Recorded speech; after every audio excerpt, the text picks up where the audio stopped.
Susan and I took Ginger out for a first overnight sail on Osprey. They're loading the stuff on board, and it looks like Susan's ready to go. What about Ginger? The dog. Yeah, there she is. She's ready to go sailing and spend the night on Osprey.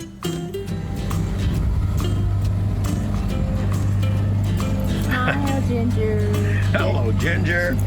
First overnighter on Osprey. Yes. She's so far been So far, so good. We were just getting out of Bio Chico. We've got a quarter mile. It looks like Ginger has just made herself comfortable there on the cockpit cushions, just enjoying the sail. Well, actually, the first part of it was motoring. And who's this old guy? Oh, that's me, the skipper of Osprey. There we go. You got to come over this side. There we go. Ginger, Daddy. Over on that side. Daddy. Rolling out the jib. Halfway out.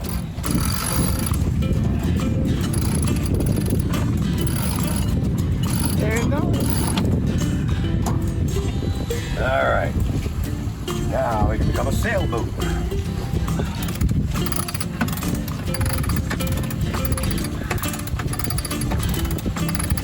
All right.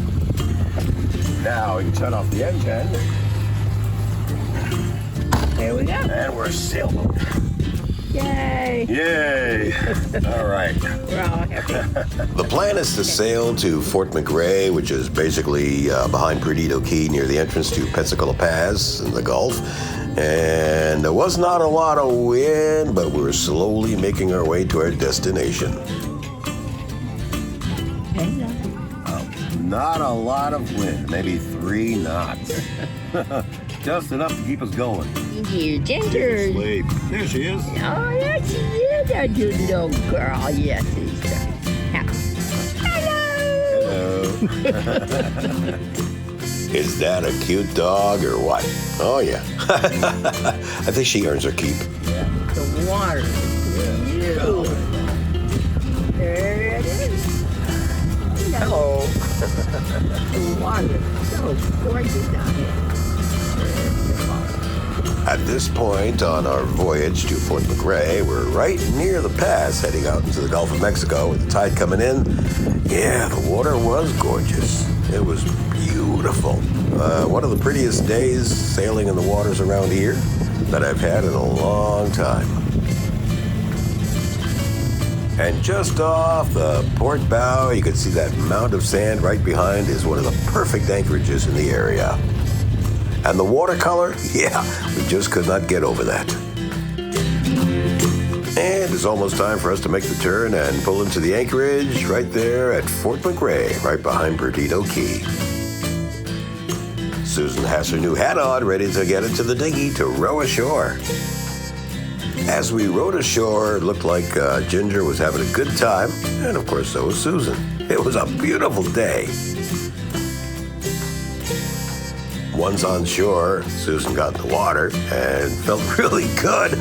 And right behind her, you could see Osprey at anchor, just waiting for us to return. Ginger at first really didn't know what to do with herself, just sat there on the shore looking out and then decided, well, maybe it's time to do a little exploration. We climbed the hill and looked at the showers building up inland.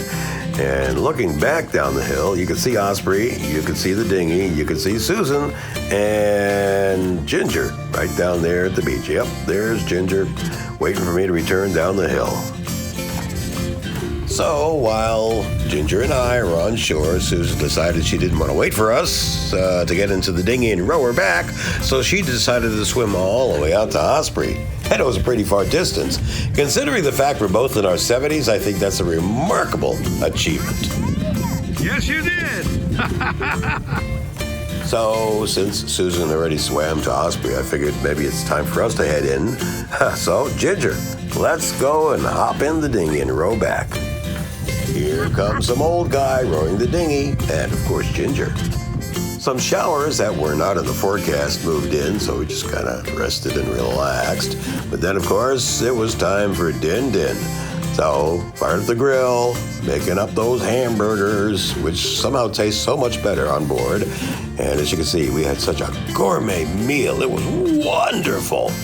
And of course, after the meal, as the sun is going down, we have to have what are known as sundowners, which basically, when you talk about it in sailing terms, it's drinking. One of the most magical moments in sailing is sitting at anchor, watching the sun go down, just enjoying the view and the transition between daytime and night as the sun gets lower and lower, and the reflection on the water just comes right back at you. It's a quiet time, just natural sounds of us, the boat, and nearby boats with generators running and music playing. Actually, it was quite nice. Susan is back there in the cockpit, enjoying the view as we pan around to the sunset and just take it all in. It happens every day. Each one is different, but it's great. Meanwhile, Ginger seems to be snoozing through the sunset. Maybe she's not interested. I don't know. But there she is. And looking ahead through the anchorage, the wind scoop is up, sucking that air down below, and the sun is just getting lower and lower.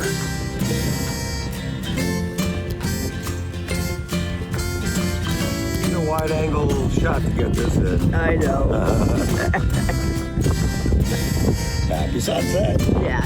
And it was a happy sunset with the gorgeous view off the side of the boat, and the two of us, actually the three of us, taking it all in. And as the moon came up, the wind kicked in also, gusting to about 20 miles an hour, and the humidity was thick, about 100% humidity. But sometime in the middle of the night, the wind died completely, and with the humidity being what it was pretty sweat city. And since showers are in the area, even though they were not in the forecast, we decided to pull up anchor and motor on home. You know, it must be something to have a job as a weather forecaster. Nobody ever fires you if you had a wrong forecast too many times. And the forecast for both days was very wrong. The humidity was high, it was supposed to be low. We had showers, we were supposed to have no showers. But all in all, despite the sweat, looks like everybody, including Ginger, had a really good time. And so we motored east. The wind was starting to pick up a little bit, but the sight was still beautiful. And saw other traffic in the area, including barges. Gotta watch out for those guys. As we see the Coast Guard base just off the port bow, we know we're in the home stretch toward heading home. Both Ginger and the rest of us. Looks like she's ready to get off. You'd have to ask Ginger for sure if she had a good time, but I think she did. It was successful. She took to the dinghy very well, took to the beach, and sleeping on board.